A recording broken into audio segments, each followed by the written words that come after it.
Hello students, हम Indian polity M Laxmikant के 6th addition को स्टडी कर रहे थे और अपने प्रीवियस लेक्चर्स में हमने 7th चैप्टर को स्टार्ट किया था जो कि है फंडामेंटल राइट्स। और स्टूडेंट अपने इस लेक्चर में हम पढ़ेंगे कल्चरल एंड एजुकेशनल राइट्स, ठीक है। और स्टूडेंट्स जो ये कल्चरल एंड एजुकेशनल राइट्स हैं इनको हमारे कॉन्स्टिट्यूशन में क्या है अंडर आर्टिकल 29 और अंडर आर्टिकल 30 में स्टडी किया जाता है, ठीक है। जिसमें से कि जो आर्टिकल 29 है उसका सब्जेक्ट मैटर है protection of interest of minorities, ठीक है। आर्टिकल 29 क्या प्रोवाइड कराता है? आर्टिकल 29 जो माइनॉरिटीज़ हैं उनके इंटरेस्ट को क्या है प्रोटेक्शन प्रोवाइड कराता है, ठीक है। माइनॉरिटीज़ की जो उनका कल्चर है, जो उनकी डिस्टिंक्ट लैंग्वेज है, ठीक है, उसको क्या करता है प्रोटेक्शन प्रोवाइड कराया जाता है अंडर आर्टिकल 29। और स्टूडेंट जो आर्टिकल 30 है उसमें हम पढ़ते हैं right of minorities to establish and administer educational institutions. हमारे देश में जो माइनॉरिटीज़ हैं उनको इस चीज़ का राइट दिया गया है कि वो क्या कर सकते हैं, एस्टैब्लिश कर सकते हैं अपने अकॉर्डिंग किसी भी एजुकेशनल इंस्टीट्यूशन को, ठीक है, एस्टैब्लिशमेंट कर सकते हैं, उसकी स्थापना कर सकते हैं और साथ ही उसको एडमिनिस्टर भी कर सकते हैं, ठीक है। इसको हम पढ़ेंगे अंडर आर्टिकल 30। और स्टूडेंट्स आर्टिकल 29 और आर्टिकल 30 इन दोनों ही आर्टिकल्स को हम कल्चरल एंड एजुकेशनल राइट्स के अंडर स्टडी करते हैं।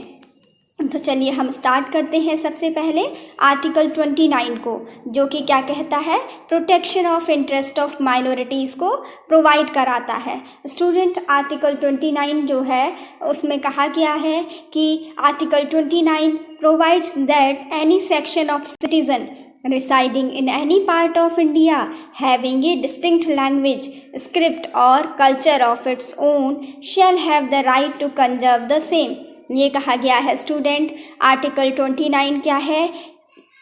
किसी भी सिटीज़न के क्या है, सिटीजन्स के किसी भी सेक्शन को, ठीक है, यानी क्या है सिटीजन्स का क्या है ये एक ग्रुप है, ठीक है। सिटीजन्स के किसी भी एक सेक्शन को मीन्स कि सिटीज़न के एक ग्रुप के लिए ये कहा गया है जो कि इंडिया के किसी भी पार्ट में रहता हो, रिसाइड करता हो और जिसकी की क्या हो अपनी एक डिस्टिंक्ट लैंग्वेज हो, स्क्रिप्ट हो, लिपि हो, ठीक है, और उसका अपना कल्चर हो, तो क्या है उसको आर्टिकल 29 इस चीज़ का जो है वो प्रोवाइड कराता है राइट कि वो क्या कर सकता है अपनी डिस्टिंक्ट लैंग्वेज का, जो उसकी अपनी डिस्टिंक्ट स्क्रिप्ट है, जो उसका अपना कल्चर है, उसको क्या कर सकता है कंजर्व कर सकता है। कंजर्व करने का राइट दिया गया है अंडर आर्टिकल 29, ठीक है।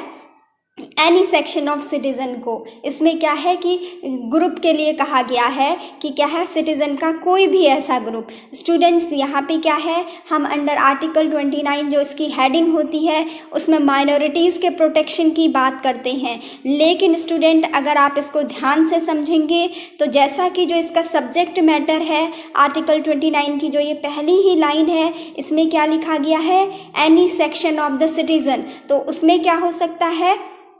आप खुद ही समझिए इस चीज़ को कि किसी भी प्रकार का सिटीज़न हो सकता है, वो मेजॉरिटी में भी हो सकता है या फिर वो माइनॉरिटी में भी हो सकता है। तो स्टूडेंट जो आर्टिकल 29 है वो क्या करता है मेजॉरिटी और माइनॉरिटी दोनों को ही अगर उनकी क्या है कोई डिस्टिंक्ट लैंग्वेज है, कोई भी ऐसी सोसाइटी का हमारे समाज के कोई भी ऐसे सिटीज़न हैं उनका क्या है एक ग्रुप आता है, चाहे वो फिर मेजॉरिटी से बिलोंग करता हो या फिर माइनॉरिटी ग्रुप से बिलोंग करता हो, अगर उसकी क्या है किसी भी लैंग्वेज को अगर कोई डिस्टिंक्ट लैंग्वेज है, उनकी स्क्रिप्ट है, कल्चर है और उसको सेफगार्ड किया जाना है तो उनको इस चीज़ का राइट दिया जाएगा कि वो अपनी उस लैंग्वेज को, अपने उस कल्चर को, अपनी उस स्क्रिप्ट को क्या कर सकते हैं कंजर्व कर सकते हैं। इसका राइट अंडर आर्टिकल 29 प्रोवाइड कराया जाता है। स्टूडेंट नेक्स्ट आर्टिकल 29 में उसके क्लॉज 2 में बताया गया है कि no citizen shall be denied admission into any educational institution maintained by the state or receiving aid out of the state funds on grounds only of religion, race, caste और language. Students, इसमें ये बताया गया है under article 29 clause 2 में कि क्या है, किसी भी सिटीज़न को क्या है स्टेट के द्वारा मेंटेन किए गए किसी भी एजुकेशनल इंस्टीट्यूशन में या फिर कोई भी ऐसा एजुकेशनल इंस्टीट्यूशन जो कि स्टेट के द्वारा जिसको फंड दिया जा रहा है, एड दिया जा रहा है, ठीक है, ऐसा कोई भी एजुकेशनल इंस्टीट्यूशन क्या है किसी भी इंडियन सिटीज़न को क्या है उसके एडमिशन को मना नहीं कर सकता है, डिनाई नहीं कर सकता है। और उसके साथ क्या है, रिलीजन के बेसिस पर, रेस के बेसिस पर, कास्ट के बेसिस पर या लैंग्वेज के बेसिस पर किसी भी प्रकार का डिस्क्रिमिनेशन नहीं कर सकता है, ठीक है। ये हम पढ़ते हैं अंडर आर्टिकल 29 सब क्लॉज 2 में, ठीक है। नेक्स्ट आगे बढ़ते हैं। Article 29 grants protection to both religious minorities as well as linguistic minorities. ये कहा गया है कि जो आर्टिकल 29 है वो दोनों को ही, चाहे वो रिलीजियस माइनॉरिटीज़ हो चाहे वो लिंग्विस्टिक माइनॉरिटीज़ हो, दोनों को ही क्या प्रोवाइड कराता है, प्रोटेक्शन प्रोवाइड कराता है, ठीक है। और स्टूडेंट, जैसा कि हमने अभी आर्टिकल 29 के क्लॉज 1 में पढ़ा था, ठीक है, इसमें हमने पढ़ा था कि एनी सेक्शन ऑफ सिटीज़न को उसके डिस्टिंक्ट लैंग्वेज के लिए, उसके डिस्टिंक्ट कल्चर के लिए, उसकी डिस्टिंक्ट स्क्रिप्ट के लिए क्या राइट प्रोवाइड कराया गया है कि उसको कंजर्व करने का, उसको संरक्षित करने का, उसको प्रोटेक्ट करने का क्या है, राइट प्रदान किया गया है। तो मैंने आपको यहाँ पे बताया था कि जो पहले में जो ये आर्टिकल 29 क्लॉज 1 है, इसमें क्या बात की गई है, ग्रुप की बात की गई है, ठीक है। इंडिविजुअल लेवल पे नहीं कहा गया है बल्कि एनी सेक्शन ऑफ सिटीजन्स के लिए कहा गया है, ठीक है। तो ये इसी बात को यहाँ पे बताया जा रहा है कि साथ ही ये क्या है, एनी सेक्शन ऑफ सिटीज़न में क्या आते हैं, minority as well as majority. और स्टूडेंट, इसको क्या है, सुप्रीम कोर्ट ने अपने एक डिसीज़न में बताया था कि जो ये आर्टिकल 29 है, इसमें जो ये सेक्शन ऑफ सिटीज़न लिखा है, ये हम माइनॉरिटी और मेजॉरिटी दोनों के लिए ही यूज़ करते हैं, ठीक है।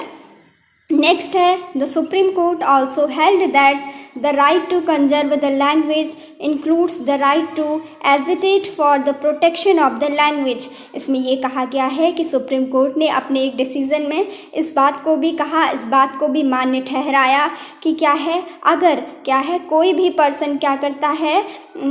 Right to conserve the language, अगर अपनी लैंग्वेज को क्या करता है, कंजर्व करता है, संरक्षित करने की कोशिश करता है, तो वो क्या है कि उसको right to agitate for the protection of the language, जो कि किस में आता है, इंक्लूड करता है वो कि क्या है, अपनी भाषा को, किसी भी लैंग्वेज के प्रोटेक्शन को क्या करता है, ताकि उस राइट को क्या किया जा सके, उसको इनकरेज किया जा सके कि हमारी जो भाषा है, कोई भी ऐसी भाषा की जो जिसको क्या किया जाना है, प्रोटेक्शन प्रोवाइड किया जाना है, उसके प्रोटेक्शन को बढ़ावा देने का जो राइट है वो क्या होता है, इसमें इंक्लूड होता है। सुप्रीम कोर्ट के द्वारा ऐसा कहा गया अपने एक जजमेंट में, ठीक है। नेक्स्ट है, द पॉलिटिकल स्पीचेस और promises made for the conservation of the language of a section of the citizens does not amount to corrupt practices under the Representation of the People Act 1951। Students, इसमें ये समझाया गया है कि जैसे मान लीजिए क्या होता है कि नॉर्मल सिचुएशन में ये होता है कि जो ये रिप्रेजेंटेशन ऑफ पीपल एक्ट 1951 है, इसमें ये कहा गया है कि कोई भी पॉलिटिकल लीडर क्या है, जब इलेक्शन के टाइम पे क्या होते हैं, जब इलेक्शन होता है तो उस टाइम पे जो अपनी चुनावी सभा करते हैं, तो उसमें क्या है, अगर कोई भी पॉलिटिकल लीडर क्या है इस बेसिस पर धर्म या जाति के आधार पर अगर क्या है वोट के लिए अपील करता है, तो क्या है उसका कैंडिडेचर जो है वो इलेक्शन कमीशन ऑफ इंडिया के द्वारा क्या कर दिया जा सकता है, उसको रद्द कर दिया जा सकता है, ठीक है, कैंसिल कर दिया जा सकता है। किसका, अगर कोई भी पॉलिटिकल लीडर क्या है वो अपनी कोई भी चुनावी सभा में क्या है धर्म या जाति के बेसिस पर, धर्म या जाति की अपील करते हुए क्या कर रहा है, वोट मांगता है, वोट बैंक बनाने की कोशिश करता है धर्म जाति के आधार पर, तो क्या होगा, उसका कैंडिडेचर जो है वो इलेक्शन कमीशन ऑफ इंडिया के द्वारा क्या किया जा सकता है, उसको कैंसिल किया जा सकता है या वॉइड किया जा सकता है। ये लिखा गया है representation of people act of 1951 में। और स्टूडेंट्स क्या है, ये जो representation of people act of 1951 है, इसी में ये बताया गया है कि जो पॉलिटिकल लीडर्स होते हैं, अगर वो क्या है अपनी किसी भी पॉलिटिकल स्पीच में या फिर क्या है उसमें क्या कर पॉलिटिकल स्पीचेस में या फिर चुनावी रैलियां होती हैं, उनमें कोई भी प्रॉमिसेस करते हैं या वादे करते हैं इस चीज़ के लिए कि क्या करेंगे, वो किसी भी लैंग्वेज को कंजर्व करेंगे, किसी भी लैंग्वेज को कंजर्वेशन के लिए उसके काम करेंगे, लैंग्वेज को संरक्षण प्रदान करेंगे, ठीक है, और उसके क्या है लैंग्वेज के प्रिजर्वेशन के लिए काम करेंगे। तो ये कहा गया है अगर कोई भी पॉलिटिकल लीडर अपनी चुनावी सभा में सिटीज़न के किसी भी सेक्शन के सामने अगर इस बात को रखता है कि क्या है कोई भी किसी भी सिटीज़न की ऐसी लैंग्वेज को क्या है किसी भी सिटीज़न का कोई ग्रुप हो उनकी लैंग्वेज को क्या किया जाएगा, अगर वो जीत जाते हैं चुनाव तो उसके बाद हम क्या करेंगे, प्रोटेक्शन प्रोवाइड कराएंगे, इस लैंग्वेज के कंजर्वेशन पर ध्यान देंगे। अगर ऐसा पॉलिटिकल स्पीचेस में कहा जाता है तो ये कहा गया है representation of people act of 1951 में कि इसको क्या नहीं माना जाएगा, इसको करप्ट प्रैक्टिस के अंडर काउंट नहीं किया जाएगा। ठीक है, ये कहा गया है कि अगर कोई भी क्या है पॉलिटिकल लीडर अपने भाषण में अपनी चुनावी रैली में क्या करता है, इस चीज़ को कहता है कि क्या है उसको ये कहा जाता है कि हम क्या करेंगे, किसी भी पर्टिकुलर सिटीज़न का जो सेक्शन है, जो उनका ग्रुप है, उनकी किसी भी लैंग्वेज को प्रोटेक्शन प्रोवाइड कराने का या कंजर्वेशन का अगर वादा करता है कोई भी पॉलिटिकल लीडर, तो इस चीज़ को क्या है, इस चीज़ को एक करप्ट प्रैक्टिस नहीं माना जाएगा under representation of the people act 1951। ठीक है, तो इसको समझिए, ये कहा गया है कि अगर क्या है कोई भी पॉलिटिकल लीडर इस बात को कहता है कि हम क्या है किसी पर्टिकुलर लैंग्वेज को क्या करेंगे, प्रोटेक्शन प्रोवाइड कराएंगे, उसके कंजर्वेशन के लिए काम करेंगे, उसके संरक्षण के लिए काम करेंगे, तो क्या है इसे कोई करप्ट प्रैक्टिस नहीं माना जाएगा। ठीक है, ये कहा गया है। तो ये हमने पढ़ा इसमें आर्टिकल 29। तो आर्टिकल 29 हमारा यहाँ पे कंप्लीट होता है स्टूडेंट्स। इसमें बेसिकली आपको क्या समझना है कि सुप्रीम कोर्ट ने अपने डिसीजन में ये कहा कि क्या है, ये जो है तो माइनॉरिटी लिखा है, ठीक है, माइनॉरिटी के लिए तो किया ही जाएगा, लेकिन एनी सेक्शन ऑफ सिटीज़न का मीन्स है कि इसमें क्या है किसी भी जैसे कोई मेजॉरिटी सेक्शन है या फिर माइनॉरिटी है, दोनों को ही क्या है उनकी जो डिस्टिंक्ट लैंग्वेज है, उनका जो डिस्टिंक्ट कल्चर है या उनकी स्क्रिप्ट है, उसको कंजर्व करने के लिए क्या है राइट कॉन्स्टिट्यूशन के द्वारा प्रोवाइड किया जाएगा। जैसे स्टूडेंट आप ये समझिए, मान लीजिए कि कोई मेजॉरिटी सेक्शन है, ठीक है, वो जाता है सुप्रीम कोर्ट के पास कि क्या है हमारी ये लैंग्वेज है, हमारे सबसेक्ट का क्या है ये लैंग्वेज है, इसको प्रोटेक्शन प्रोवाइड किया जाना चाहिए। तो क्या है कोर्ट उस चीज़ को मना नहीं कर सकती है कि आप तो क्या है मेजॉरिटी ग्रुप से हैं और ऐसा आपकी क्या है लैंग्वेज या स्क्रिप्ट या कल्चर को क्या है नहीं वो प्रोटेक्शन प्रोवाइड नहीं किया जाएगा। ऐसा सुप्रीम कोर्ट के द्वारा नहीं कहा जा सकता है, क्योंकि अंडर आर्टिकल 29 क्या है any section of citizen word का यूज हुआ है, जिसमें कि क्या कहा गया है कि जिसमें minority as well as majority को भी रखा गया है। अगर उनकी भी कोई डिस्टिंक्ट लैंग्वेज है, कोई स्क्रिप्ट है, कोई कल्चर है, तो उसको भी क्या किया जाएगा, प्रोटेक्ट किया जाएगा, उसको भी कंजर्व किया जाएगा। ठीक है, उसके डेवलपमेंट के लिए भी काम किया जाएगा। तो ये था हमारा आर्टिकल 29। तो स्टूडेंट्स आर्टिकल 29 तो क्या है छोटा सा है, लेकिन क्या है आर्टिकल 30 को हमने थोड़ा अच्छे से समझना है और ये थोड़ा क्या है थोड़ा बड़ा भी है। तो चलिए इसको समझते हैं। इसमें क्या है हम सारी कंडीशंस पढ़ेंगे कि सारी सिचुएशंस पढ़ेंगे कि क्या है इसमें राइट दिए गए हैं माइनॉरिटीज़ को इस बात के कि वो क्या कर सकती हैं अपने अकॉर्डिंग किसी भी एजुकेशनल इंस्टीट्यूशन का एस्टेब्लिशमेंट कर सकती हैं और साथ ही उसको एडमिनिस्टर भी कर सकती हैं। ठीक है, इसे सुनकर क्या लग रहा है कि जैसे कि जो माइनॉरिटीज़ इंस्टीट्यूशंस हैं माइनॉरिटीज़ हैं उनके पास तो क्या है काफ़ी राइट्स हैं, लेकिन स्टूडेंट क्या है इसमें भी कुछ क्या होते हैं रीजनेबल रेस्ट्रिक्शंस होते हैं। स्टेट के द्वारा क्या है इनको भी रेगुलेट किया जाता है। ठीक है, तो चलिए स्टार्ट करते हैं। जैसे जैसे हम आगे पढ़ेंगे तो आपको पता चलते रहेंगे कि स्टेट ने क्या है माइनॉरिटीज़ को एजुकेशनल इंस्टीट्यूशन को एस्टैब्लिश करने का और उनको एडमिनिस्टर करने का राइट तो दिया है अंडर आर्टिकल 30, लेकिन क्या है उसमें कुछ रेगुलेशंस भी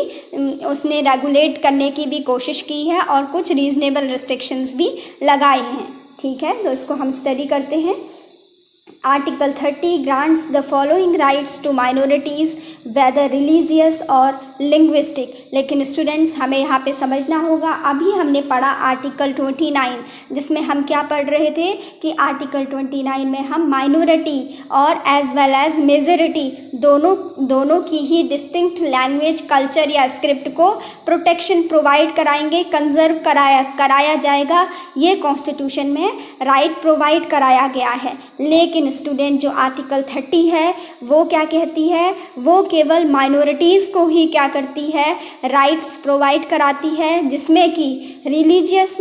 माइनॉरिटीज़ और लिंग्विस्टिक माइनॉरिटीज़ आती हैं। ठीक है, आर्टिकल 30 के अंदर हम मेजॉरिटी को इंक्लूड नहीं करते हैं। ये बात आप एक जो डिफरेंस है आर्टिकल 29 और आर्टिकल 30 में ये ध्यान रखिएगा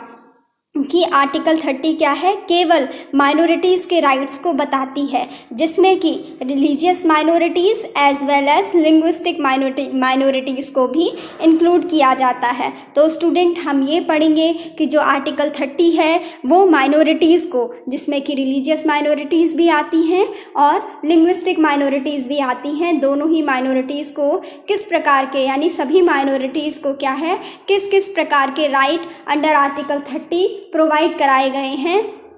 किससे रिलेटेड, किसी भी एजुकेशनल इंस्टीट्यूशन के एस्टैब्लिशमेंट से रिलेटेड और एडमिनिस्ट्रेशन से रिलेटेड। तो चलिए इसको पढ़ते हैं। इसमें पहला राइट है, all minorities shall have the right to establish and administer educational institutions of their choice. Students इसमें यही कहा गया है पहले पॉइंट में कि क्या है, सभी माइनॉरिटीज़ को ये राइट दिया गया है कि वो क्या कर सकती हैं, अपनी इच्छा से, अपनी चॉइस से क्या कर सकती हैं, किसी भी एजुकेशनल इंस्टीट्यूशन का एस्टैब्लिशमेंट कर सकती हैं और उसको एडमिनिस्टर कर सकती हैं। सेकेंड राइट पढ़ते हैं, the compensation amount fixed by the state for the compulsory acquisition of any property of a minority educational institution shall not restrict the right guaranteed to them. ये कहा गया है कि जो अगर क्या है स्टेट के द्वारा क्या किया जाता है कि कभी भी क्या है, अगर किसी भी जो माइनॉरिटीज़ के द्वारा कोई एजुकेशनल इंस्टीट्यूशन बनाया जाता है, अगर स्टेट के द्वारा क्या है उसकी प्रॉपर्टी का एक्विजिशन कर लिया गया है, उसका अधिग्रहण कर लिया गया है, स्टेट के द्वारा क्या है उसको उस प्रॉपर्टी को एक्वायर कर लिया गया है जो कि माइनॉरिटी एजुकेशनल इंस्टीट्यूशन की थी, तो उस कंडीशन में क्या किया जाएगा, स्टेट के द्वारा क्या है एक फिक्स्ड अमाउंट में कंपनसेशन क्या दिया जाएगा, उसके एजुकेशनल इंस्टीट्यूशन को दिया जाएगा। ठीक है, और क्या होगा, ये क्या करता है, ये जो एजुकेशनल इंस्टीट्यूशन है, माइनॉरिटी एजुकेशनल इंस्टीट्यूशन है, उनके जो राइट्स हैं जो कि उनको गारंटीड किए गए हैं, ठीक है, उस चीज़ को नहीं रोकता है। ठीक है, क्योंकि अगर स्टेट के द्वारा कुछ सिचुएशन में, जैसे मान लीजिए कि कोई भी एजुकेशनल इंस्टीट्यूशन क्या है रेलवे लाइन के बीच में बना है, तो क्या है वहाँ से तो रेल को जाना होगा। ठीक है, तो इस वजह से क्या है, अगर स्टेट के द्वारा उस प्रॉपर्टी को क्या किया जाता है, एक्वायर किया जाता है, एजुकेशनल इंस्टीट्यूशन को वहाँ से हटाया जाता है, ठीक है, उसको तोड़ा जाता है, तो तब क्या किया जाएगा, स्टेट के द्वारा एक फिक्स्ड अमाउंट में कंपनसेशन क्या है उस माइनॉरिटी एजुकेशनल इंस्टीट्यूशन को प्रोवाइड कराया जाएगा। क्या किया जाएगा, फिक्स्ड अमाउंट में कंपनसेशन प्रोवाइड कराया जाएगा। ठीक है, और इससे ये कहा गया है कि इससे जो माइनॉरिटी एजुकेशनल इंस्टीट्यूशन है उनका राइट क्या होगा, उनके राइट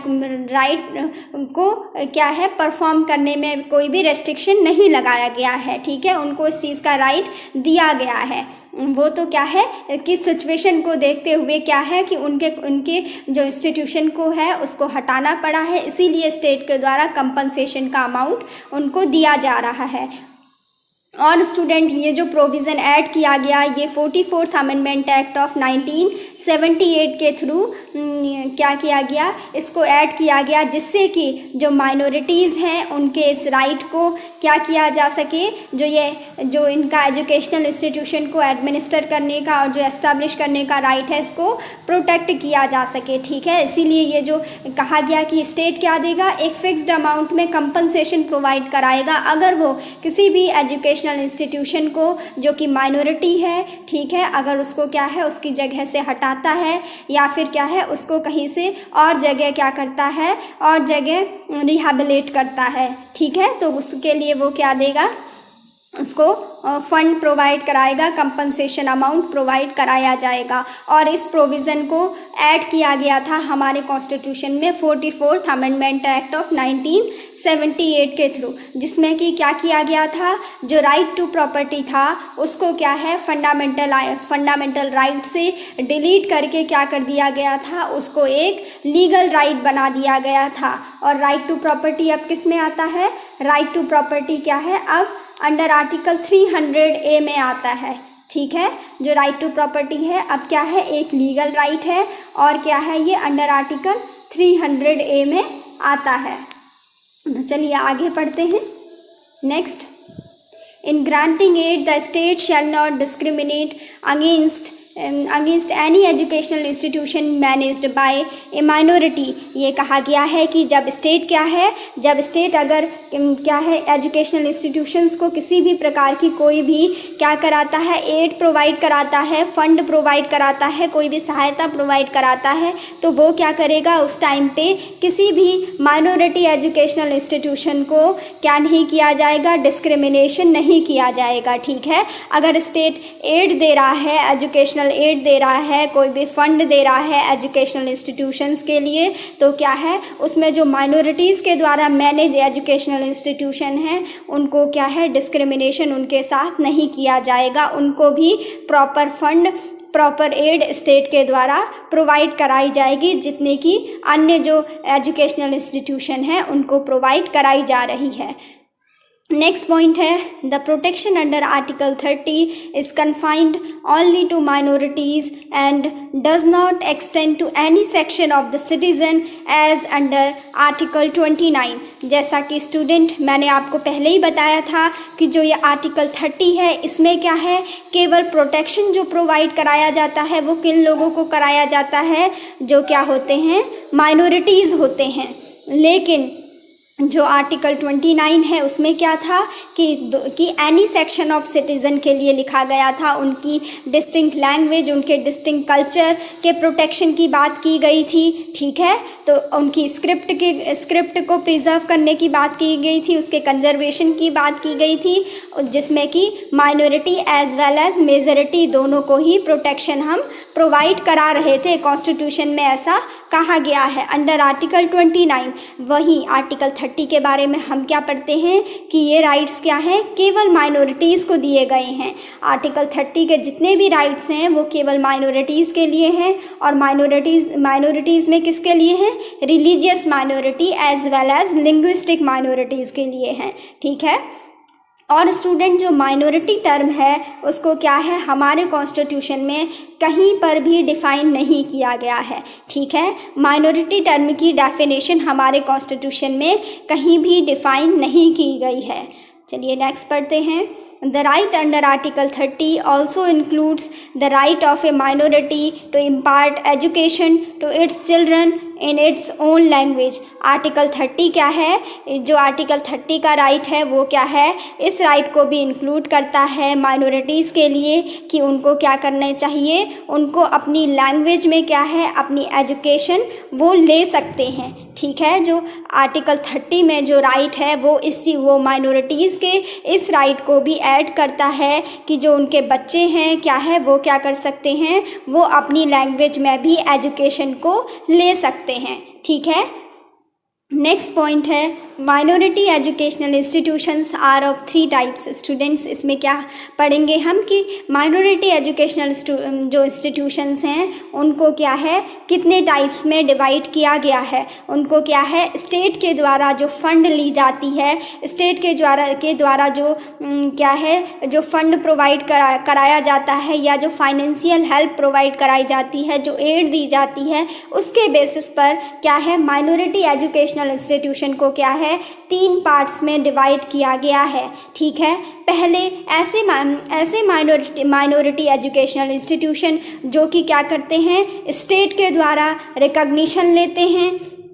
और क्या है साथ ही साथ स्टेट के द्वारा फाइनेंशियल हेल्प को भी, फाइनेंशियल एड भी स्टेट से लेते हैं, स्टेट से प्राप्त करते हैं। पहले टाइप के एजुकेशनल इंस्टीट्यूशन ऐसे हो गए। ठीक है, माइनॉरिटी एजुकेशनल इंस्टीट्यूशन है उनको क्या है जो स्टेट से फंड प्रोवाइड कराते हैं, जो स्टेट से फंड लेते हैं, ठीक है, या फिर रिकॉग्निशन लेते हैं। इस बेसिस पर इनको 3 पार्ट में बांटा गया है, जिसमें से कि पहले टाइप के ऐसे माइनॉरिटी एजुकेशनल इंस्टीट्यूशन हैं जो कि क्या करते हैं जिनको स्टेट से रिकॉग्निशन चाहिए और साथ ही साथ क्या है वो स्टेट से फाइनेंशियल एड, ठीक है, फाइनेंशियल फंड को भी लेते हैं, फाइनेंशियल एड यानी हेल्प को भी वो लेते हैं। तो जैसे क्या है कि जो माइनॉरिटी एजुकेशनल इंस्टीट्यूशंस होते हैं वो क्या करते हैं स्टेट से क्या है रिकॉग्निशन लेते हैं कि जैसे कोई भी अब वहाँ का स्टेट बोर्ड उनको प्रोवाइड होता है, ठीक है, या फिर क्या है CBSE की वो रिकॉग्निशन लेते हैं, ठीक है, जो भी बोर्ड हैं, ठीक है, CBSE हो गया और क्या था अलग अलग टाइप के जो बोर्ड्स होते हैं तो इसको क्या कहा जाता है रिकॉग्निशन कहा जाता है। ठीक है, या फिर कोई भी है किसी भी स्टेट का स्टेट बोर्ड हो गया उसको रिकॉग्निशन चाहिए, ठीक है, क्योंकि क्या है कोई भी एजुकेशनल इंस्टीट्यूशन है बिना किसी प्रकार के रिकॉग्निशन के क्या है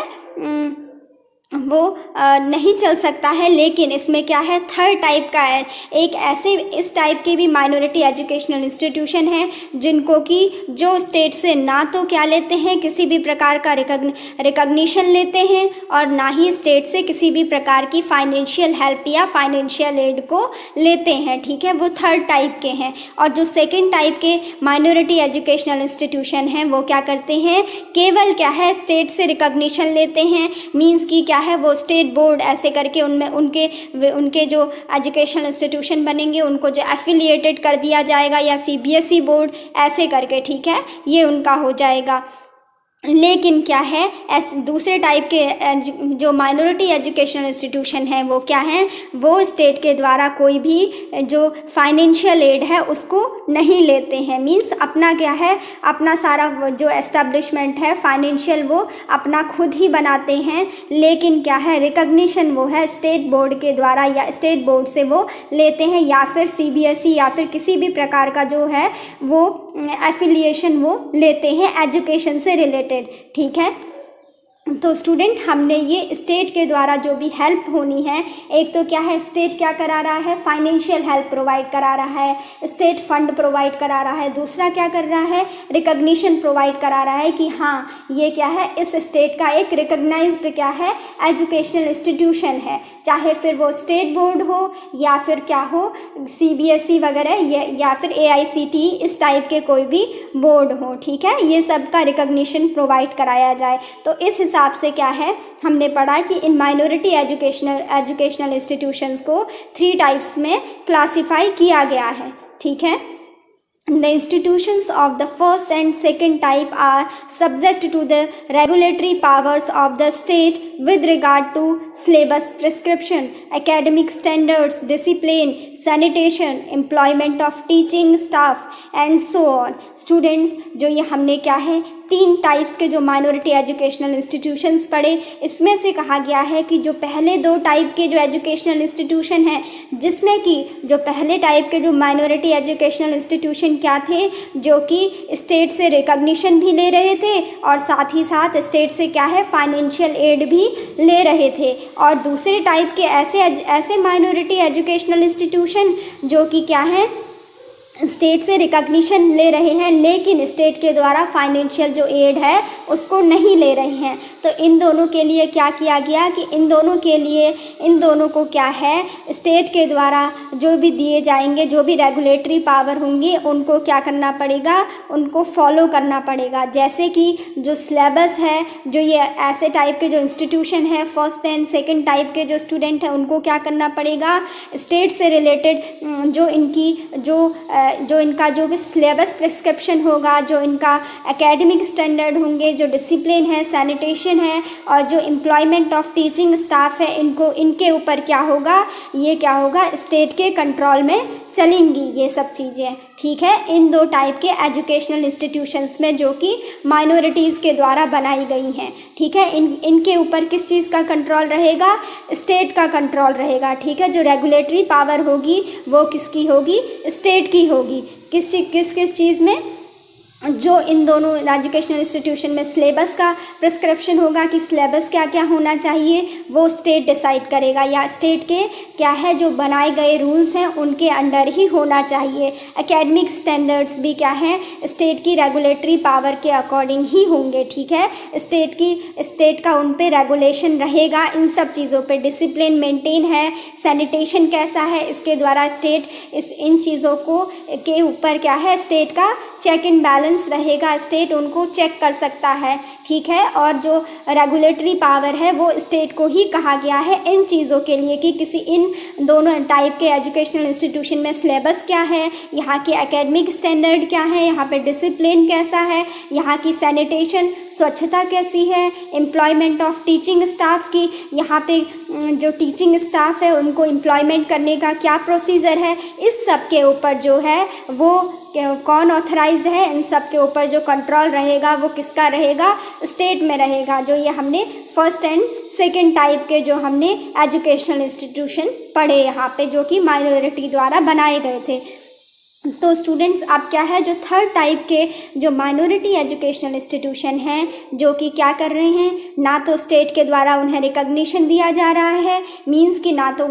तो वो स्टेट से रिकॉग्निशन लेते हैं और ना ही वो स्टेट के द्वारा दी गई फाइनेंशियल एड के द्वारा बने हैं। ठीक है, तो ऐसे एजुकेशनल इंस्टीट्यूशन जो कि माइनॉरिटी के द्वारा बनाए गए हैं खुद अपने बल पर, ठीक है, ना तो उनने स्टेट से फाइनेंशियल हेल्प ली है और ना ही उनने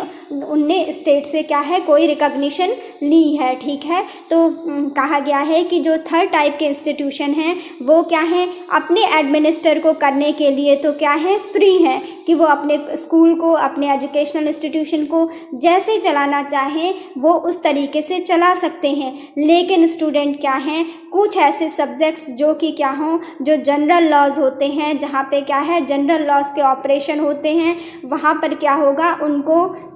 फॉलो करना पड़ेगा स्टेट द्वारा बनाए गए लॉज को। ठीक है, जो भी जनरल लॉज होते हैं, जनरल लॉज के एप्लीकेशन से जो काम होते हैं उनको फॉलो करना पड़ेगा। जैसे एनवायरनमेंट से रिलेटेड लॉज हैं, कॉन्ट्रैक्ट लॉज हैं, वो लेबर लॉज का ख्याल रखेंगे कि जो क्या है, उसके बाद इंडस्ट्रियल लॉज का ख्याल रखेंगे, टैक्स लॉ कि ठीक है वो टैक्स दे रहे हैं कि नहीं दे रहे हैं, उनको भी इस बात का ध्यान रखना होगा जब वो अपना एजुकेशनल इंस्टीट्यूशन चलाएंगे। तो हाँ, एडमिनिस्ट्रेशन के लिए स्टेट के द्वारा उनके ऊपर कोई कंट्रोल नहीं होगा, जबकि ये स्टूडेंट जो ये फर्स्ट एंड सेकंड टाइप के एजुकेशनल इंस्टीट्यूशन थे, इनके ऊपर क्या था, पूरी तरीके से स्टेट एक रेगुलेटरी पावर के रूप में काम कर रहा था कि इनका सिलेबस प्रिस्क्रिप्शन क्या होगा, एकेडमिक स्टैंडर्ड क्या होगा, डिसिप्लिन कैसा होगा, सैनिटेशन कैसा होगा, या फिर टीचिंग स्टाफ को एम्प्लॉयमेंट किए जाने का उनका प्रोसीजर क्या है, इन सब पर जो रेगुलेशन था वो किसके हाथ में था, स्टेट के हाथ में भी काफ़ी हद तक था, स्टेट के कंट्रोल में वो चीज़ें थी। ठीक है, लेकिन थर्ड टाइप के स्टूडेंट जो एजुकेशनल इंस्टीट्यूशन है, माइनॉरिटी एजुकेशनल इंस्टीट्यूशन है, उनके लिए कहा गया है कि वो अपने एडमिनिस्ट्रेशन के लिए, ठीक है, अपने एजुकेशनल इंस्टीट्यूशन के जो भी बेसिक फंक्शंस हैं उनको क्या है, अपने हिसाब से कर सकते हैं, अपने हिसाब से एडमिनिस्टर कर सकते हैं, लेकिन ऐसे कि जो क्या हों, कुछ ऐसे काम जो कि क्या है जनरल लॉ से रिलेटेड ऑपरेशन है, उनको क्या करना पड़ेगा, उनको फॉलो करना पड़ेगा। जैसे कि इन्वायरमेंट लॉ है, कॉन्ट्रैक्ट लॉ है, लेबर लॉ है, इंडस्ट्रियल लॉ है, टैक्स लॉ है और इकोनॉमिक रेगुलेशंस हैं। इस टाइप के जो लॉ हैं वो तो स्टेट के द्वारा जो भी बनाए गए हैं वो इन थर्ड टाइप के एजुकेशनल इंस्टीट्यूशंस को भी फॉलो करना पड़ेगा। ठीक है, चाहे ये कैसे एजुकेशनल इंस्टीट्यूशन से, ये ऐसे माइनॉरिटी एजुकेशनल इंस्टीट्यूशन से जिन्होंने कि स्टेट से ना तो कोई रिकॉग्निशन लिया था, ठीक है, ना तो कोई रिकॉग्नाइजेशन लिया था। जैसे कि उनने क्या है ऐसा CBSE बोर्ड या स्टेट बोर्ड ऐसे करके कोई भी रिकॉग्नाइजेशन नहीं किया था अपने एजुकेशनल इंस्टीट्यूशन का। और साथ ही क्या है उन्होंने अब जब अपने एजुकेशनल इंस्टीट्यूशन को बनाया तो स्टेट से कोई भी फंड एज ए एड नहीं लिया था। ठीक है, तो हमने ये पढ़ा कि फर्स्ट एंड सेकंड के लिए तो कुछ स्पेसिफिक चीज़ों में क्या है कंट्रोल होता है स्टेट का, और हमने जो थर्ड टाइप के जो माइनॉरिटी एजुकेशनल इंस्टीट्यूशन में है हमने ये पढ़ा कि हाँ एडमिनिस्ट्रेशन में वो फ्री हैं अपनी एजुकेशनल इंस्टीट्यूशन का, लेकिन उनको क्या है कुछ बेसिक लॉज हैं जो कि गवर्नमेंट के द्वारा बनाए जाते हैं, जो कि क्या है पार्लियामेंट के द्वारा बनाए जाते हैं, उनको क्या होता है उनको फॉलो ही करना होगा। जैसे एनवायरनमेंट लॉ है, कॉन्ट्रैक्ट लॉ है, लेबर लॉ है, इंडस्ट्रियल लॉ है, टैक्स लॉ है, इकोनॉमिक रेगुलेशंस हैं। ठीक है, और ये सब लॉज को तो ये फर्स्ट एंड सेकंड टाइप के जो माइनॉरिटी एजुकेशनल इंस्टीट्यूशंस हैं ये सब तो इनको फॉलो करेंगे ही। ठीक है, नेक्स्ट है इसमें कि in a judgement delivered in the secretary of ठीक है Malankara Syrian Catholic college case 2007, ये बताया है एक सुप्रीम कोर्ट के एक जजमेंट के बारे में कि क्या है उन्होंने Malankara senior Catholic college case के जो सेक्रेटरी थे उसके बारे में अपना सुप्रीम कोर्ट ने 2007 में क्या दिया था, अपना क्या है एक डिसीज़न दिया था जिसमें कि सुप्रीम कोर्ट ने बताया है कि जो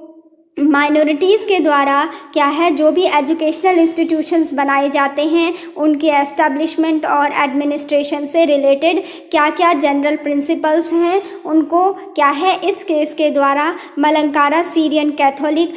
कॉलेज केस 2007 के द्वारा सुप्रीम कोर्ट ने अपने जजमेंट में बताया था। ठीक है, कि क्या क्या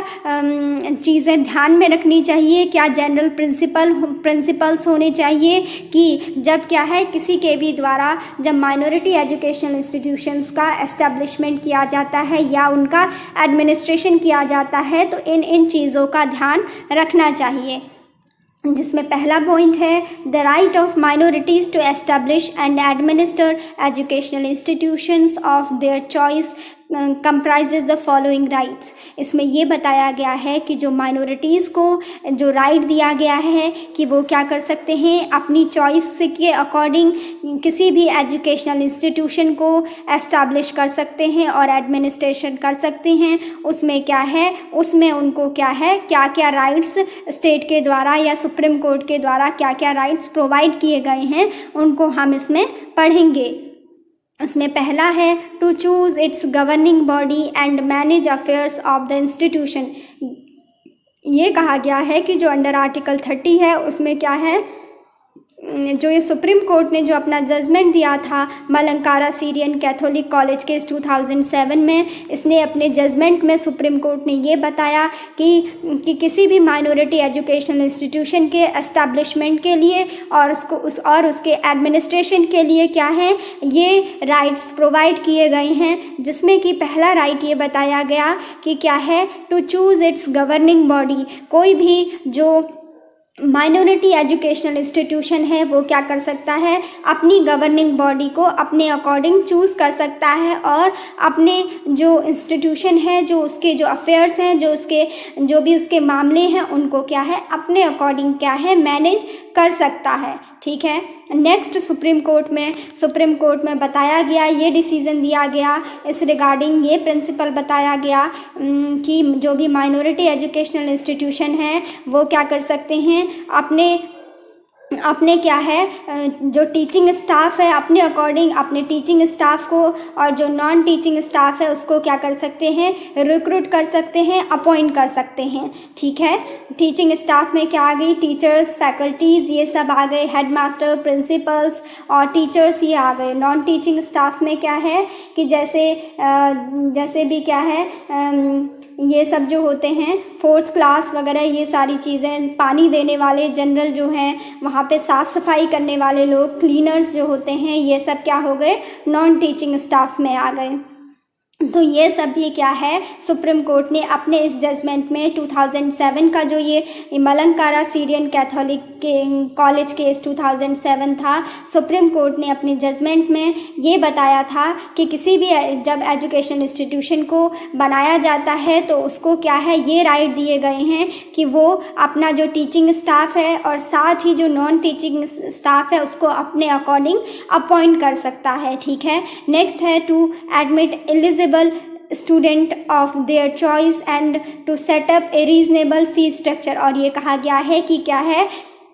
जो भी माइनॉरिटी एजुकेशन इंस्टीट्यूशन है वो क्या है, किसी भी एलिजिबल स्टूडेंट्स को जिसको वो चाहें उसको क्या है एडमिशन प्रोवाइड करा सकते हैं। और क्या है, एक जो फीस स्ट्रक्चर होना चाहिए वो क्या होना चाहिए, एक रीजनेबल फीस स्ट्रक्चर सेटअप कर सकते हैं अपने अकॉर्डिंग। ठीक है, to use its properties and assets for the benefit of the institution. और क्या कर सकते हैं, जो इसकी प्रॉपर्टीज़ हैं, ठीक है, जो ये एजुकेशनल इंस्टीट्यूशंस हैं, जो माइनॉरिटी एजुकेशनल इंस्टीट्यूशन हैं, वो क्या है इस प्रॉपर्टी या एसेट्स का यूज़ किसके लिए, इंस्टीट्यूशन के बेनिफिट के लिए कर सकते हैं। ठीक है, और इसमें दूसरा राइट दिया गया है माइनॉरिटी एजुकेशनल इंस्टीट्यूशन में कि the right conferred in minorities under article 30 is only to ensure equality with the majority and not intended to place the minorities in a more advantageous position as the majority. Students, दूसरे part में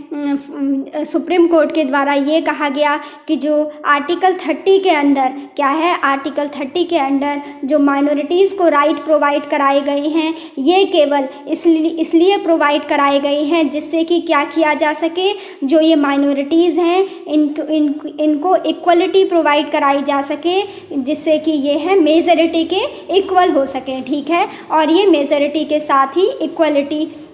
इनकी भी equality बन जाए। और साथ ही supreme court इस चीज़ को कहती है कि हमने ऐसा नहीं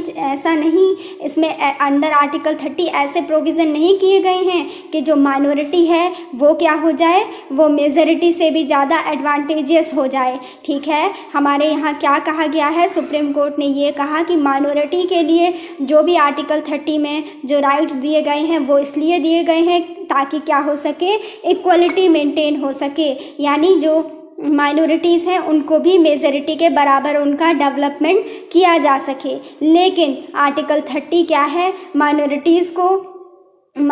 को क्या है, मेजॉरिटी से ज़्यादा एडवांटेजियस बनाए, ऐसा इसका कोई एम नहीं है, ऐसा सुप्रीम कोर्ट के जजमेंट में कहा जाता है। There is no reverse discrimination in favour of minorities. ये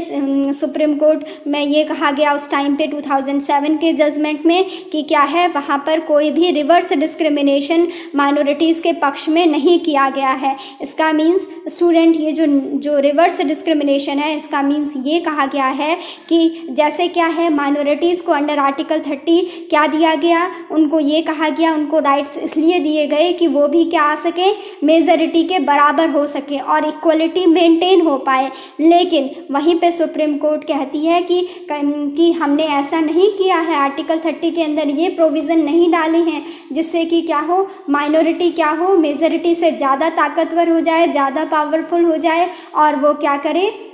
मेजॉरिटी को ही अब क्या करें। जैसे कि पहले ये माना जाता था, ये होता है जनरली कि मेजॉरिटी क्या करती है, क्या माना जाता है जनरली कि जो मेजॉरिटी होती है वो माइनॉरिटी के राइट्स को क्या करती है, कई बार क्या होता है कि माइनॉरिटी के राइट्स की अवहेलना होती है, माइनॉरिटी को क्या है उतना प्रोटेक्शन नहीं प्रोवाइड कराया जाता है। तो क्या है, यहाँ पे ये कहा जा रहा है कि ये तो क्या है, रिवर्स डिस्क्रिमिनेशन नहीं होना चाहिए, कहीं माइनॉरिटी इतने ज़्यादा पावरफुल ना हो जाए कि अब वो क्या करे, कि मेजॉरिटी को ही दबाने लगे, ठीक है। इसीलिए यहाँ सुप्रीम कोर्ट के द्वारा नो रिवर्स डिस्क्रिमिनेशन का यूज़ किया गया है। ये कहा गया सुप्रीम कोर्ट के द्वारा अपने जजमेंट में कि there is no reverse discrimination in favour of minorities, means कि माइनॉरिटीज़ के फेवर में कोई भी रिवर्स डिस्क्रिमिनेशन नहीं किया गया है, ठीक है। मीन्स ये नहीं कहा गया है कि माइनॉरिटीज़ क्या है अब मेजॉरिटी से भी ज़्यादा ताकतवर हो जाएं और मेजॉरिटीज़ को क्या करें, उनको क्या है उनके ऊपर प्रेशराइज करें, ठीक है। ये कहा गया है, ऐसा सुप्रीम कोर्ट कहती है कि ऐसा कोई कॉन्सेप्ट नहीं है, जो कि हमने समझा कि रिवर्स डिस्क्रिमिनेशन। नेक्स्ट है the general laws of the land relating to the national interest, national security, social welfare, public order, morality, health, sanitation, taxation, etc. applicable to all will equally apply to minority institutions also. Students, इसमें ये कहा गया है कि जो भी laws हैं, ठीक है, जो भी क्या है नियम कानून है, general laws of the land हैं, जो कि क्या हों नेशनल इंटरेस्ट से रिलेटेड कोई भी चीज़ें हों, नेशनल सिक्योरिटी से रिलेटेड कोई भी चीज़ें हों, सोशल वेलफेयर से रिलेटेड चीज़ें हों, पब्लिक वेलफेयर जिससे बना रहे, पब्लिक ऑर्डर के लिए जो चीज़ें हों, मॉरलिटी जिससे बनी रहे, हेल्थ ठीक रहे, सैनिटेशन बनी रहे, ठीक है। कहा गया कि जो ये एजुकेशनल इंस्टीट्यूशन है इनके क्या है अपने फंक्शंस को जब ये ऑर्गेनाइज करें तो जब ये अपने क्या करें, जो ये रिलीजियस इंस्टीट्यूशंस को चला रहे हैं उनको उस टाइम ये ध्यान रखना होगा कि कहीं ये कुछ ऐसी शिक्षाएं तो नहीं दे रहे हैं वहाँ पे अपने स्टूडेंट्स को जो कि क्या है नेशनल सिक्योरिटी के लिए खतरा पैदा करे, ये कहीं कोई गलत शिक्षा तो नहीं दे रहे हैं। इस पर क्या करना होगा, कहा गया कि इसके लिए इन माइनॉरिटी एजुकेशनल इंस्टीट्यूशंस पर भी ये सारे नियम क्या होंगे, लागू होंगे। उनको देखना होगा कि उनके किसी भी शिक्षा से, उनके किसी भी एजुकेशन से क्या हो, वो ऐसी एजुकेशन ना हो कि क्या हो अपने देश के ही जो है अपने देश की ही डिवाइडेशन की बात की जा रही हो, ठीक है। मतलब ये कहा गया है कि बेसिकली उनको भी अपने सारे काम जो हैं वो क्या है national security, social welfare, public order, morality, health, sanitation, इन सब चीज़ों को ध्यान में रखते हुए भी अपने सारे फंक्शंस को करना है, ठीक है। उनके ऊपर भी ये लायबिलिटी है, ये जिम्मेदारी है माइनॉरिटी एजुकेशनल इंस्टीट्यूशन के ऊपर भी कि क्या करना है, हमें अपने स्टूडेंट्स को भी क्या करना है, मॉरल बनाना है। उनको क्या है कोई भी ऐसा काम ना हो जिससे कि क्या हो किसी भी सोसाइटी में किसी की भी हेल्थ अफेक्ट हो। सैनिटेशन को क्या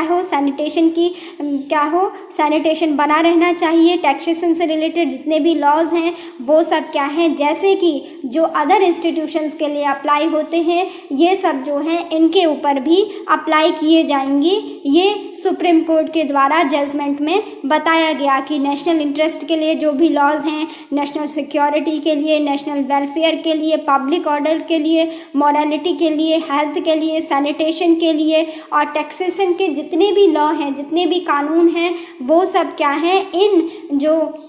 माइनॉरिटी एजुकेशनल इंस्टीट्यूशंस हैं इन पर भी क्या होंगे, एप्लीकेबल होंगे। जैसे कि क्या है अदर इंस्टीट्यूशंस पर एप्लीकेबल होते हैं, वैसे ही क्या है इन पर भी एप्लीकेबल होंगे ये सारे लॉज, ठीक है। इनको छूट नहीं दी गई है।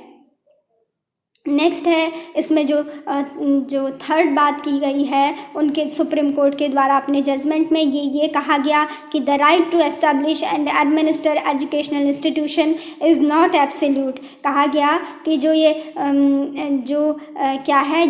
माइनॉरिटीज़ को जो एस्टैब्लिश करने का, जो एडमिनिस्टर करने का एजुकेशनल इंस्टीट्यूशन को जो राइट दिया गया है अंडर आर्टिकल 30, ये क्या है एब्सोल्यूट नहीं है, ठीक है। और क्या है ये किसी भी पर्सन को क्या है जो एजुकेशनल इंस्टीट्यूशन को चला रहे हैं उनको उसके मेल एडमिनिस्ट्रेशन का राइट नहीं देता है। मींस कहने का मतलब है सुप्रीम कोर्ट इस चीज़ को कह रही है कि कोई भी क्या है उसका क्या कहा जा रहा है कि कोई भी अगर माइनॉरिटी एजुकेशनल इंस्टीट्यूशन को बनाता है तो क्या है उसका एडमिनिस्ट्रेशन क्या होना चाहिए, प्रॉपर होना चाहिए, ठीक है। प्रॉपर जो गवर्नमेंट गवर्नमेंट को फॉलो करते हुए हो, कंट्री की जो क्या है सोवरेनिटी को बनाए रखे, नेशनल सिक्योरिटी में हो, नेशनल इंटरेस्ट के प्रोविजंस को फॉलो करती हो, मॉरलिटी को फॉलो करती हुई हो, पब्लिक ऑर्डर को फॉलो करती हो, इस तरीके से उनका एडमिनिस्ट्रेशन होना चाहिए। ठीक है, मल एडमिनिस्ट्रेशन नहीं होना चाहिए, मीन्स खराब तरीके से एडमिनिस्ट्रेशन करने का राइट नहीं दिया गया है। मनमाना जो एडमिनिस्ट्रेशन है वो माइनॉरिटी एजुकेशनल इंस्टीट्यूशंस को ऐसा राइट नहीं दिया गया है। कहा गया है कि आपको क्या है प्रॉपर गाइडलाइंस को फॉलो करके अपने आप एडमिनिस्ट्रेशन करने की क्या है फ्रीडम दी गई है, लेकिन आपको क्या है मेल एडमिनिस्ट्रेशन करने का राइट नहीं दिया गया है। ठीक है,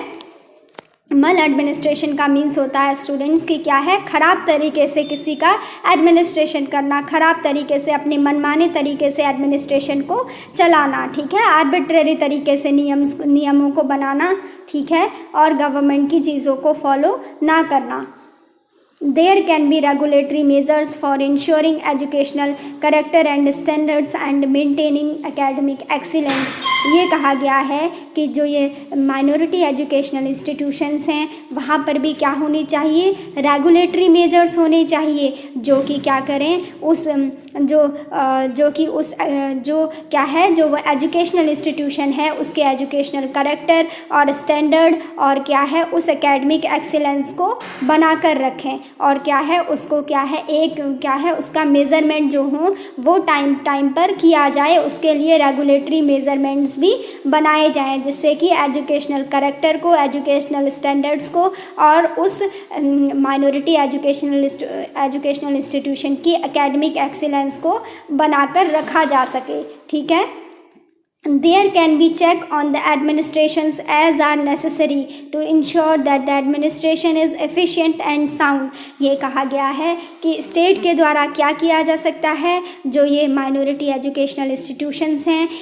इनका क्या किया जा सकता है, चेकअप किया जा सकता है कि ये अपने एडमिनिस्ट्रेशन को अपने कॉलेज या अपने जो इनकी जो क्या है रिलीजियस जो माइनॉरिटी जो एजुकेशनल इंस्टीट्यूशन है उसको क्या है किस बेसिस पर चला रहे हैं, कैसे इसका एडमिनिस्ट्रेशन कर रहे हैं। ये अगर स्टेट को लगता है कि क्या है उसको क्या है चेक करना है तो स्टेट के द्वारा क्या है उसको चेक किया जाएगा कि उनका जो एडमिनिस्ट्रेशन है वो क्या होना चाहिए, एफिशिएंट होना चाहिए और साउंड होना चाहिए। ठीक है, जो ये माइनॉरिटी एजुकेशनल इंस्टीट्यूशन है इसके द्वारा सुप्रीम कोर्ट के द्वारा बनाया गया है कि इनका एडमिनिस्ट्रेशन कैसा होना चाहिए, एफिशिएंट और साउंड होना चाहिए। इनको राइट टू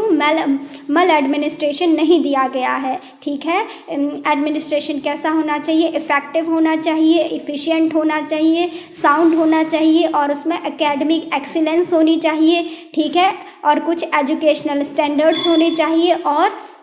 एडमिनिस्ट्रेशन के लिए क्या होनी चाहिए, कुछ रेगुलेटरी मेजर्स होने चाहिए। ठीक है, उसके बाद है कि स्टेट के द्वारा इन जो ये क्या हैं जो माइनॉरिटी एजुकेशनल इंस्टीट्यूशंस हैं स्टेट के द्वारा भी क्या किए जाते हैं, कुछ रेगुलेशंस बनाए जाते हैं इनसे रिलेटेड, जैसे कि स्टेट क्या क्या रेगुलेशंस लगाती है, स्टेट के द्वारा क्या क्या नियम बनाए जाते हैं। स्टेट के द्वारा नियम बनाए जाते हैं कि किन चीज़ों को ध्यान में रखकर, जैसे कि welfare of the student and teachers. ठीक है, स्टूडेंट एंड टीचर्स की भलाई में जो काम किए जाएंगे उसके लिए स्टेट क्या करता है, रेगुलेशन स्टेट के द्वारा प्रोवाइड किए जाते हैं। ठीक है, स्टेट क्या है उसमें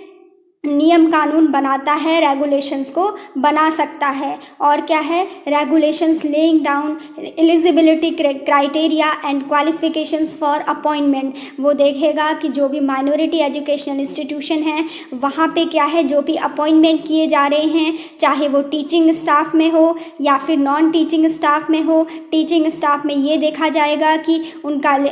एलिजिबिलिटी क्राइटेरिया क्या है, क्वालिफिकेशन के अकॉर्डिंग किया जा रहा है कि नहीं। ठीक है, ये सब चीज़ें क्या है स्टेट के रेगुलेशन में की जाएंगी। Conditions of service of employees both teaching and non teaching. State के द्वारा ये भी देखा जा सकता है कि वहाँ पे जो है उस माइनॉरिटी एजुकेशनल इंस्टीट्यूशंस में जो एम्प्लॉयज़ काम कर रहे हैं, चाहे वो टीचिंग स्टाफ के हो या फिर नॉन टीचिंग स्टाफ के हो, उनकी क्या है कंडीशंस ऑफ सर्विस कैसी हैं, ठीक है, कि उनको क्या है प्रॉपर क्या है उनको प्रॉपर फैसिलिटी मिल रही हो, कि प्रॉपर वो अपना क्या है ठीक प्रकार से काम कर पाएँ। उनकी जो सर्विस की कंडीशंस क्या हैं उसको भी स्टेट के द्वारा चेक किया जा सकता है, उस पर भी स्टेट के द्वारा रेगुलेशंस बनाए जा सकते हैं। रेगुलेशंस टू प्रिवेंट एक्सप्लॉयटेशन और ऑपरेशन ऑफ एम्प्लॉयज़, और स्टेट के द्वारा क्या है जो भी वहाँ पर एम्प्लॉयज़ हैं, चाहे वो टीचिंग स्टाफ में हो चाहे वो नॉन टीचिंग स्टाफ में हो, ये देखा जाएगा, उसके लिए रेगुलेशन बनाए जाएंगे ताकि क्या हो किसी भी एम्प्लॉय का एक्सप्लॉयटेशन ना हो, या क्या हो किसी भी एम्प्लॉय को क्या हो उसके ऊपर कोई प्रेशर ना डाला जाए, ठीक है। इस चीज़ से रोकने के लिए भी, किसी भी एम्प्लॉय के एक्सप्लॉयटेशन को रोकने के लिए भी स्टेट के द्वारा क्या है रेगुलेशन बनाए जाएंगे। Regulations prescribing syllabus and curriculum of study, ठीक है, ये कहा गया है कि जो भी क्या है वहाँ पर जो भी स्टडी हो रही है उसका जो सिलेबस है वो भी स्टेट के द्वारा उसके लिए भी रूल बनाए जा सकते हैं, उसको भी स्टेट के द्वारा रेगुलेट किया जा सकता है कि क्या है कि क्या सिलेबस माइनॉरिटी एजुकेशनल इंस्टीट्यूशन में क्या सिलेबस पढ़ाया जा रहा है और वहाँ पे क्या है क्या एक्स्ट्रा करिकुलम एक्टिविटीज़ होती हैं, ये सब भी स्टेट के द्वारा इन रिगार्डिंग्स क्या है स्टेट के द्वारा रेगुलेशंस बनाए जा सकते हैं, ठीक है। और ये कहा गया इस जजमेंट में सुप्रीम कोर्ट के द्वारा कि ये जो रेगुलेशंस हैं वो क्या हैं किसी भी मैटर में क्या हैं जो अंडर आर्टिकल 30 के जो क्लॉज 1 है उसके किसी भी प्रोविज़न को क्या है इंटरफेयर नहीं करते हैं, ठीक है। आर्टिकल 31 में क्या लिखा गया है, आर्टिकल 30 क्लॉज 1 में लिखा गया है कि क्या है कोई भी जो क्या है जो माइनॉरिटीज़ हैं उनको क्या प्रोवाइड किया गया है कि all minorities shall have the right to establish and administer educational institutions of their choice. वो क्या है इस चीज़ के लिए फ्री हैं कि वो अपने अकॉर्डिंग क्या कर सकती हैं एस्टैब्लिश कर सकती हैं और एडमिनिस्टर कर सकती हैं किसी भी एजुकेशनल इंस्टीट्यूशन को, ठीक है। ये हमने इसमें पढ़ा, ये बोला कि ये सारे जितने भी प्रोविज़न्स हैं ये क्या हैं उनके जो माइनॉरिटी को जो प्रोटेक्शन प्रोवाइड कराया गया है, जो एजुकेशनल इंस्टीट्यूशन के एस्टैब्लिशमेंट और एडमिनिस्ट्रेशन से रिलेटेड जो राइट्स प्रोवाइड कराए गए हैं वो क्या हैं स्टेट के द्वारा इन प्रोविज़न्स को क्या है इंटरफेयर नहीं करते हैं, ठीक है, ये कहा गया है। नेक्स्ट है इसमें कि इसमें दो और कंडीशंस बनी गई बताए, अभी इसमें क्या है दो और कंडीशंस बची हुई हैं स्टूडेंट्स जो कि क्या हैं उस अपने जजमेंट में सुप्रीम कोर्ट के द्वारा बताई गई थी कि कैसे इन एजुकेशनल इंस्टीट्यूशंस को जो कि माइनॉरिटीज़ के द्वारा बनाई गई हैं उनको क्या है एस्टैब्लिश और एडमिनिस्टर किया जा सकता है। इसमें क्या कहा गया है स्टूडेंट, जो ये 4th पॉइंट है इसमें भी बेसिकली यही बताया गया है कि जो क्या है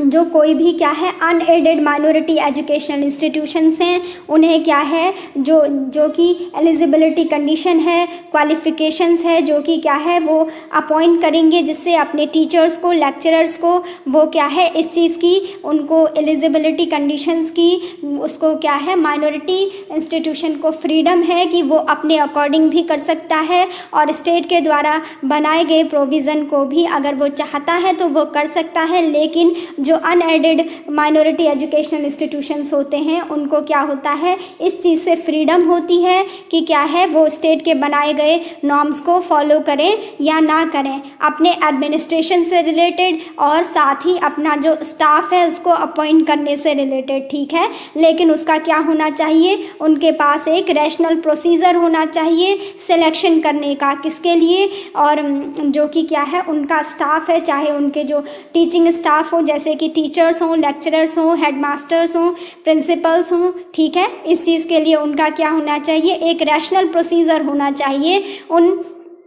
जो कि अनएडेड माइनॉरिटी एजुकेशनल इंस्टीट्यूशन है उनके द्वारा ये कहा गया है, क्योंकि उनको क्या है इस चीज़ से फ्रीडम दी जाती है कि जो स्टेट के द्वारा जो एलिजिबिलिटी कंडीशंस या क्वालिफ़िकेशंस बनाई जाती हैं कि आप क्या है ऐसे ही लोगों को क्या है अपने यहाँ टीचिंग स्टाफ में या नॉन टीचिंग स्टाफ में रखेंगे, वो क्या है उस चीज़ से इन अनएडेड माइनॉरिटी एजुकेशनल इंस्टीट्यूशंस को क्या दी जाती है, फ्रीडम दी जाती है। उनसे ये कहा जाता है कि वो क्या है अपने अकॉर्डिंग क्या है अपने लोगों को रख सकते हैं अपनी इच्छानुसार जिन लोगों को वो चाहें, लेकिन उसमें ये कहा गया है कि उनको उसके लिए क्या करना होगा, एक रैशनल प्रोसीजर ऑफ सिलेक्शन को अपनाना होगा। उनका भी अपना क्या होना चाहिए, एक एलिजिबिलिटी क्राइटेरिया खुद के द्वारा डिसाइड करा हुआ होना चाहिए और उनकी भी कुछ एजुकेशनल क्वालिफिकेशंस क्या हैं प्रिस्क्राइब होनी चाहिए टीचिंग स्टाफ से रिलेटेड। ठीक है, ये बताया गया है कि वो अपने अकॉर्डिंग भी जो अनएडेड माइनॉरिटी एजुकेशनल इंस्टीट्यूशन है उनमें क्या है अपने अकॉर्डिंग भी अपनी इच्छा से भी वो क्या कर सकते हैं, अपने एम्प्लॉयज़ को रिक्रूट कर सकते हैं, उनको सेलेक्ट कर सकते हैं। ठीक है, अपने स्टाफ में। नेक्स्ट इसमें लास्ट पॉइंट जो सुप्रीम कोर्ट ने दिया था, ये जो इनके लिए जो माइनॉरिटी एजुकेशनल इंस्टीट्यूशंस थे इनके एस्टैब्लिशमेंट और एडमिनिस्टर के लिए, वो था extension of aid by state does not alter the nature and character of the minority educational institutions. ये कहा जा रहा है कि चाहे अगर कोई स्टेट क्या करता है, किसी भी जो कि ये माइनॉरिटी एजुकेशनल इंस्टीट्यूशंस हैं इनको क्या करता है, फाइनेंशियल हेल्प प्रोवाइड कराता है, एड प्रोवाइड कराता है। अगर वो क्या करता है, इस फाइनेंशियल हेल्प को भले ही कितना ही ज़्यादा बढ़ा दे, बहुत ज़्यादा हेल्प प्रोवाइड करे, बहुत ज़्यादा फाइनेंशियल एड दे, तो उससे क्या है इस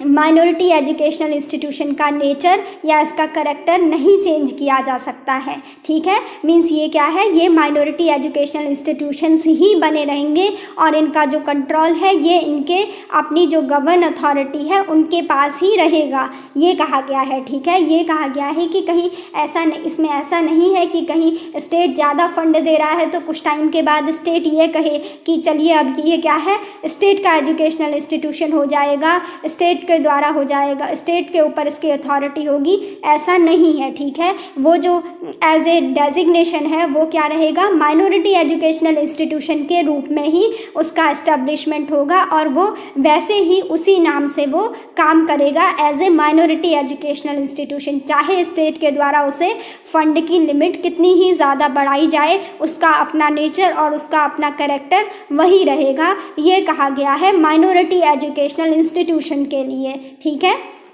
the conditions can be imposed by the state to ensure proper utilization of the aid without however diluting the rights under article 30 clause 1। ये कहा गया है कि स्टेट के ऊपर क्या है ये कंडीशंस क्या है इम्पोज की गई हैं कि क्या किया जाए, वो प्रॉपर यूटिलाइजेशन क्या है, स्टेट क्या है, स्टेट इस चीज़ को इंश्योर करता है कि जो उसके द्वारा फंड दिया जा रहा है वो क्या है, वो ये जो माइनॉरिटी एजुकेशनल इंस्टीट्यूशन है वो क्या है उनका प्रॉपर यूज़ उनके द्वारा किया जाए। ठीक है, लेकिन ये कहा गया है कि without however diluting the right under article 30 sub clause 1। State क्या करती है, इस चीज़ के लिए तो लाइबिलिटी इम्पोज कराती है कि हाँ हम क्या है आपको फंड दे रहे हैं, किसी भी माइनॉरिटी एजुकेशनल इंस्टीट्यूशन को स्टेट के द्वारा फंड प्रोवाइड कराया जा रहा है तो क्या होना चाहिए, उसका प्रॉपर यूटिलाइजेशन होना चाहिए। ठीक है, इस चीज़ को क्या है इम्पोज किया जाता है स्टेट के द्वारा माइनॉरिटी एजुकेशनल इंस्टीट्यूशंस के ऊपर। लेकिन स्टूडेंट ये कहा गया है कि क्या है उनके जो माइनॉरिटी एजुकेशनल इंस्टीट्यूशंस हैं उनके लिए जो अंडर आर्टिकल 30 क्लॉज 1 में जो कि क्या है उनकी चॉइस के अकॉर्डिंग जो एडमिनिस्टर और एस्टेब्लिश करने की एजुकेशनल इंस्टीट्यूशंस को माइनॉरिटी को जो उनको पावर दी गई है उनके इस राइट को डाइल्यूट नहीं किया गया है। ठीक है, बिना उसको डाइल्यूट किए हुए ही क्या है स्टेट बस इंश्योर करती है इस चीज़ को, कहती है इस चीज़ को इंश्योर करने के लिए ताकि क्या हो कि जो स्टेट के द्वारा फंड दिया जा रहा है, जो स्टेट के द्वारा फाइनेंशियल एड प्रोवाइड कराई जा रही है, फाइनेंशियल हेल्प प्रोवाइड कराई जा रही है, वो क्या हो उसका proper utilization in minority institution educational institution के द्वारा किया जाए। और ये कहा गया है कि इससे क्या होगा, जो आर्टिकल 30 क्लॉज 1 के अंतर्गत जो कि ये माइनॉरिटी एजुकेशनल इंस्टीट्यूशंस को राइट दिए गए हैं, ये क्या होगा, वो इन प्रोविजंस को डाइल्यूट नहीं करेंगे, वो राइट्स को क्या है, उनके राइट्स पर कोई फ़र्क नहीं पड़ेगा, ये कहा गया है। ठीक है, मीन्स ये कहा गया है कि जो अंडर आर्टिकल 30 क्लॉज 1 में जो क्या है माइनॉरिटी एजुकेशनल इंस्टीट्यूशंस को अपने अकॉर्डिंग एडमिनिस्टर करने का, अपने अकॉर्डिंग एस्टैब्लिश करने का जो राइट दिया गया है वो वैसा ही बना रहेगा, वो क्या होगा, अफेक्ट नहीं होगा, ये कहा गया है। ठीक है, तो स्टूडेंट ये हमने समझ लिया। तो आज का लेक्चर यहीं पे कंप्लीट होता है। आई होप स्टूडेंट कि आपको समझ में आया हो। स्टूडेंट इसको क्या होगा, आपको लेक्चर 1-2 बार देखिएगा, 2-3 बार देखिएगा तो आपको अच्छे से समझ आएगा, क्योंकि ये इतना इजी नहीं है। ठीक है, इसको काफ़ी बार पढ़ना होगा तब जाके ये चीज़ें समझ में आएंगी, लेकिन आप कोशिश करिएगा तो आप 2-3 बार इसको पढ़ेंगे तो काफ़ी इजी है ये। ठीक है, तो आई होप कि आपको समझ आया हो। ठीक है, और थैंक्स फॉर वॉचिंग।